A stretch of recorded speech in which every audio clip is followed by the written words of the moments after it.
నమస్తే, welcome to burning topic. సాధారణంగా మన దేశంలో దేవాలయాలు చాలానే ఉన్నాయి. ఇతర దేశాలతో సైతం మనం పూజించేటువంటి దేవుళ్ళ ఆలయాలు కూడా ఉన్నాయి. అయితే విదేశాల్లో కూడా మన భగవంతుడిని ఆరాధిస్తున్నారు. ఆ దేశంలో దాదాపు అందరూ ముస్లింలే ఉన్నారు. అలాంటి చోట శ్రీ మహావిష్ణువు అతి పెద్ద విగ్రహం ఉంది. అందుకు కారణం ఏంటి? ఆ దేశంలో ఏం జరిగింది? అసలు ఆ విగ్రహం ఎక్కడుందో, ఎవరు నిర్మించారో తెలుసుకోవాలంటే లెట్స్ వాచ్. ఇండోనేషియా ప్రపంచంలో అత్యధిక ముస్లిం జనాభా కలిగిన దేశం. బాలిలోని గరుడ విష్ణు కంచెన సాంస్కృతిక పార్కులో శ్రీ మహావిష్ణువు అతిపెద్ద విగ్రహాన్ని నిర్మించింది. ఈ 121 మీటర్ల ఎత్తైన విగ్రహం హిందూ దేవతల విగ్రహాల్లో ప్రపంచంలోనే అతిపెద్దది.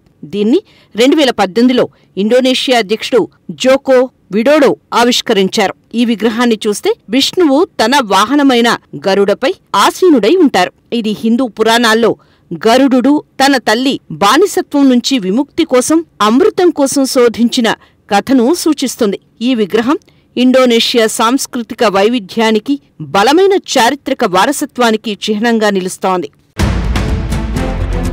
హిందూ ధర్మంలో విష్ణువు సమస్త విశ్వానికి రక్షకుడు, సమృద్ధి, వైభవాలకు ప్రతీక. బ్రహ్మ, శివుడితో కలిసి త్రిమూర్తుల్లో ఒకరైన విష్ణువు భూమికి రక్షకుడుగా చెబుతారు. భారతదేశంలో విష్ణువు ఆరాధన వివిధ రూపాల్లో విస్తృతంగా ఉన్నప్పటికీ ప్రపంచంలో అతిపెద్ద విష్ణు విగ్రహం ఇండోనేషియాలో ఉండడం ఆశ్చర్యకరం. ఈ విగ్రహం బాలిలోని ఉంగసాన్లో 60 హెక్టార్ల విస్తీర్ణంలో ఉన్న జీడబ్ల్యూకే సాంస్కృతిక పార్కులో ఉంది. ఇది పర్యాటకులు, భక్తులు, సాంస్కృతిక ఔత్సాహికులను ఆకర్షిస్తోంది. బాలి ద్వీపంలోని ఉంగాసన్ ప్రాంతంలో ఉన్న ఈ విగ్రహం నిర్మాణం వెనుక ఒక కల ఉంది.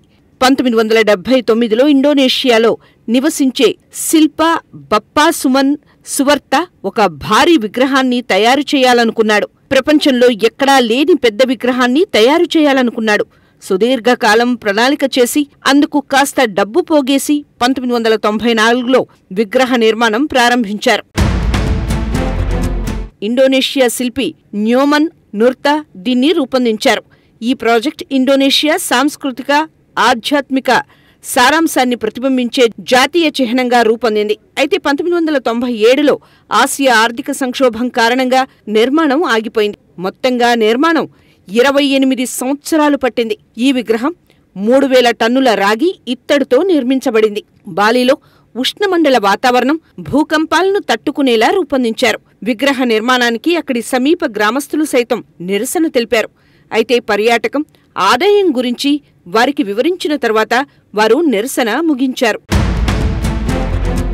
ఈ విగ్రహం హిందూ పురాణాల్లో గరుడు అమృతం కోసం తన తల్లిని విముక్తి చేయడానికి, విష్ణువుకు సేవ చేయడానికి అంగీకరించిన కథను చిత్రీకరిస్తుంది. గరుడు ఇండోనేషియా జాతీయ చిహ్నంగా కూడా ఉన్నాడు.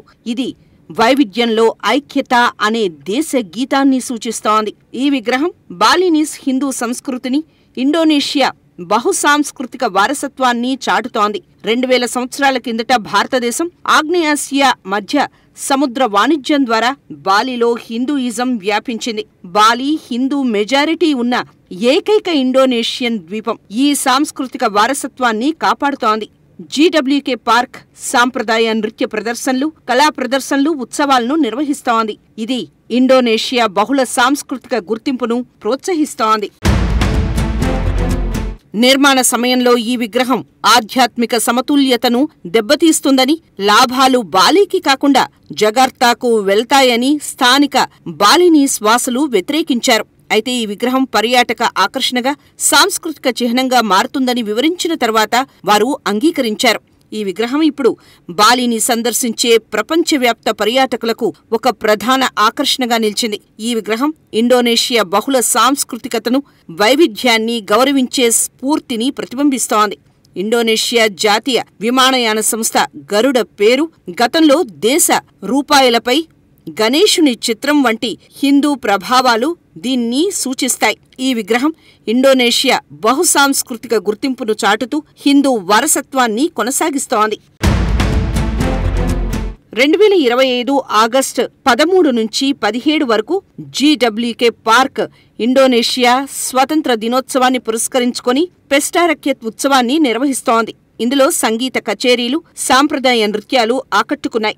ఈ విగ్రహం దాని సాంస్కృతిక పార్కు ఇండోనేషియా ఆధ్యాత్మిక, కళాత్మక వారసత్వాన్ని ప్రపంచానికి చాటి చెప్పే ఒక శక్తివంతమైన చిహ్నంగా నిలుస్తోంది. విష్ణుమూర్తి విగ్రహాన్ని నిర్మించిన బప్పా నుమాన్ భారతదేశంలో కూడా గౌరవించబడ్డారు. మన దేశ రాష్ట్రపతి రామ్నాథ్ అత్యున్నత పౌర సన్మానాల్లో ఒకటైన పద్మశ్రీతో సత్కరించారు. ఈ విగ్రహం ఖ్యాతి ప్రపంచవ్యాప్తంగా వ్యాపించింది. ఇక్కడికి ఇతర మతాల వారు కూడా ఎక్కువ సంఖ్యలో వస్తుంటారు.